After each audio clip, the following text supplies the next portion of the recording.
Siap-siap 2025 bangun rumah sendiri akan bayar pajak tambahan. Gimana nih maksudnya?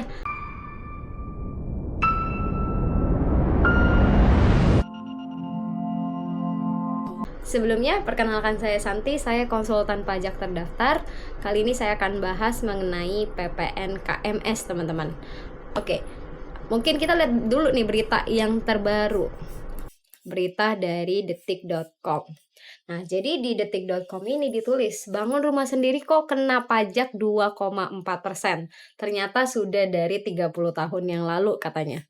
Oke, jadi di sini disebutkan bahwa staf khusus Menteri Keuangan Justinus Prastowo mengatakan aturan mengenai pengenaan pajak kepada masyarakat yang bangun rumah sendiri sudah ada sejak 30 tahun yang lalu.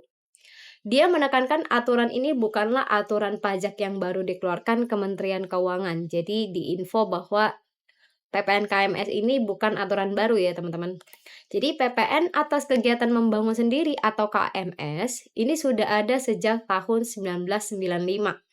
Diatur di Undang-Undang Nomor 11 Tahun 1994. Jadi bukan pajak baru. Umurnya sudah 30 tahun, kata Prastowo dalam cuitan di akun X-nya. Jadi aturan ini sudah lama, bukan aturan baru ya teman-teman. Tapi kenapa nih jadi rame? Jadi harus bayar 2,4% kalau bangun rumah sendiri. Oke, kita langsung masuk ke berita kedua, yaitu yang ditulis dari CNBC Indonesia. Jadi siap-siap bangun rumah sendiri kena pajak 2,4% di tahun 2025. Jadi CNBC Indonesia nulis nih, PPN akan naik 1 Januari 2025 sebagaimana telah ditetapkan dalam Undang-Undang Nomor 7 Tahun 2021 tentang harmonisasi peraturan perpajakan atau yang kita kenal dengan Undang-Undang HPP. Jadi seiring dengan itu, PPN atas kegiatan membangun sendiri juga berpotensi naik. Jadi 2,4% ini bukan aturan baru tetapi aturan lama imbas dari kenaikan PPN ya teman-teman. Karena PPN di pasal 7 ayat 1 disebutkan PPN sebesar 11% mulanya berlaku 1 April 2022 menjadi 12% paling lambat pada 1 Januari 2025. Jadi karena ada imbas kenaikan PPN, jadi PPN KMS itu naik teman-teman. Oke, kita langsung aja nih masuk ke summary yang saya buat.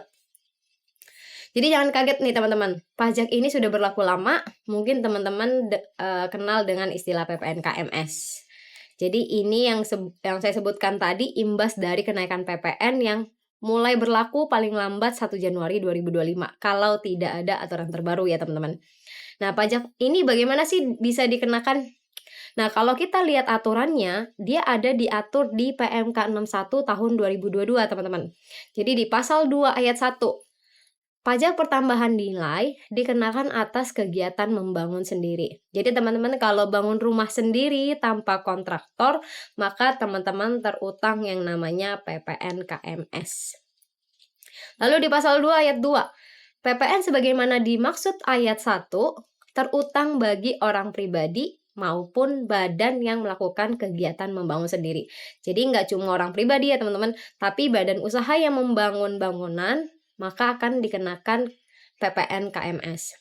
Lalu di pasal 2 ayat 3 nih teman-teman, kegiatan membangun sendiri sebagaimana dimaksud pada ayat 1, merupakan kegiatan membangun bangunan, baik bangunan baru maupun perluasan bangunan lama yang tidak dilakukan dalam kegiatan usaha atau pekerjaan. Maksudnya gimana? Jadi teman-teman memang bukan kontraktor, tapi teman-teman membangun suatu bangunan untuk teman-teman gunakan atau untuk teman-teman digunakan oleh pihak lain.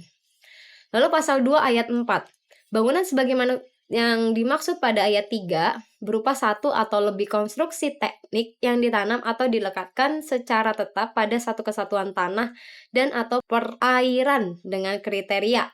Yang pertama adalah konstruksi utamanya terdiri dari kayu, beton, pasangan batu bata atau bahan sejenisnya dan atau baja. Nah, lalu yang kedua diperuntukkan bagi tempat tinggal atau tempat kegiatan usaha. Lalu yang ketiga, ini nih yang paling penting yaitu luas keseluruhan paling sedikit 200 meter persegi. Jadi kalau teman-teman membangun atau perluasan bangunannya tidak sampai dengan 200 meter persegi, maka teman-teman tidak terutang PPN KMS. Jadi hanya terutang PPN KMS kalau melebihi 200 meter persegi ya teman-teman. Jadi perlu digarisbawahi nih. Kalau melebihi 200 meter persegi, maka itu terutang PPN KMS. Nah, jadi PPN ini balik lagi teman-teman dikenakan kalau teman-teman membangun bangunan sendiri. Jadi tidak menggunakan kontraktor. Contohnya teman-teman mungkin hire tukang, terus hire kenek, terus teman-teman yang beli materialnya sendiri, yang provide sendiri, maka teman-teman akan terutang PPN KMS. Tapi ingat tadi 3 kriteria yang ada di pasal 2 ayat 4. Nah, bagaimana sih perhitungannya? Oke, kita masuk ya teman-teman, rumusnya dulu nih. Semua biaya yang dikeluarkan dikali 20%, 20% ini adalah besaran tertentu yang diatur di PMK tersebut. Jadi semua biaya yang kita keluarkan dikali 20% dikali tarif PPN. Nah, PPN KMS ini dikenakan atas semua biaya yang dikeluarkan dari mulai membangun sampai dengan bangunan itu selesai. Nah, contoh teman-teman renovasi rumah menghabiskan uang misalnya 500 juta ya teman-teman. Ini udah total nih, udah total biaya tukang, kenek, dan material dan sebagainya. Maka nilai 500 juta ini menjadi dasar perhitungan PPN KMS. Nah, di judul berita tadi kita lihat bahwa kita harus bayar 2,4%. Ini asalnya dari mana nih? Oke, kita masuk dulu ke kalau tarif PPN-nya 11%. Jadi kalau tarif PPN-nya 11%, maka PPN KMS-nya 2,2% ya teman-teman. Jadi besaran tertentunya 20% dikali 11%. Sehingga PPN KMS-nya adalah 2,2%.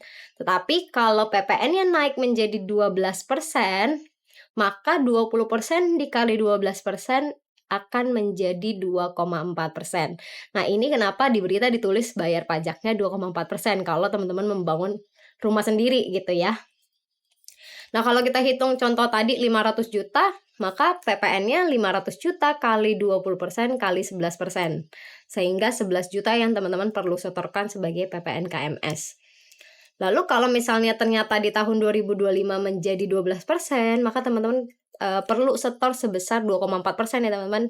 Dari mana 2,4%? Yaitu 20% kali 12%, lalu dikali dengan biayanya 500 juta. Jadi teman-teman perlu setor yang namanya PPN KMS sebesar 12 juta. Nah, bagaimana nih? Tadi kita udah tahu nih cara ngitungnya. Sekarang kita gimana sih cara bayarnya? Nah, kalau rumah atau tempat yang teman-teman bangun di area KPP terdaftar, misal teman-teman terdaftar di KPP Pademangan. Teman-teman bangun rumahnya di Pademangan, berarti kan satu area KPP ya teman-teman. Maka teman-teman tinggal buat billing PPN KMS pada DJP online. Jadi kode billingnya yaitu 411211-103, yaitu kegiatan membangun sendiri. Nah, bagaimana jika rumah atau tempat yang dibangun di luar area KPP terdaftar? Jadi ada 3 kolom yang mesti diisi ya teman-teman. Yang pertama adalah kolom NPWP. Jadi kolom NPWP ini masih pakai 15 digit. Jadi 9 digit pertama diisi dengan angka 00, lalu 3 digit berikutnya dengan kode KPP, contohnya KPP Pademangan, maka kode KPP-nya 044, lalu 3 digit terakhir diisi dengan 00. Lalu kolom kedua yaitu nama wajib pajak, diisikan nama wajib pajak yang mendirikan bangunan. Lalu yang ketiga adalah alamat wajib pajak. Nah, karena dia di luar area terdaftar, maka alamat ini diisikan dengan alamat rumah atau tempat yang teman-teman bangun gitu. Nah, selanjutnya udah tahu cara bayarnya, selanjutnya kita perlu lapor teman-teman. Nah, bagaimana sih cara lapornya? Kalau teman-teman orang pribadi atau badan yang sudah PKP atau pengusaha kena pajak, maka dilaporkan dalam SPT masa PPN ke KPP terdaftar. Jadi teman-teman kan sudah PKP, teman-teman punya akun e-faktur kan, punya akun e-faktur, maka teman-teman lapor PPN KMS-nya di SPT PPN yang bagian induk. Nanti di bagian induk itu ada kolom yang namanya PPN kegiatan membangun sendiri. Nah, bagaimana kebalikannya kalau teman-teman orang pribadi atau badan usaha tapi bukan PKP alias tidak terdaftar menjadi PKP? Nah, maka membayar sama dengan melapor. Mungkin segitu aja teman-teman video saya hari ini. Sampai ketemu di video berikutnya.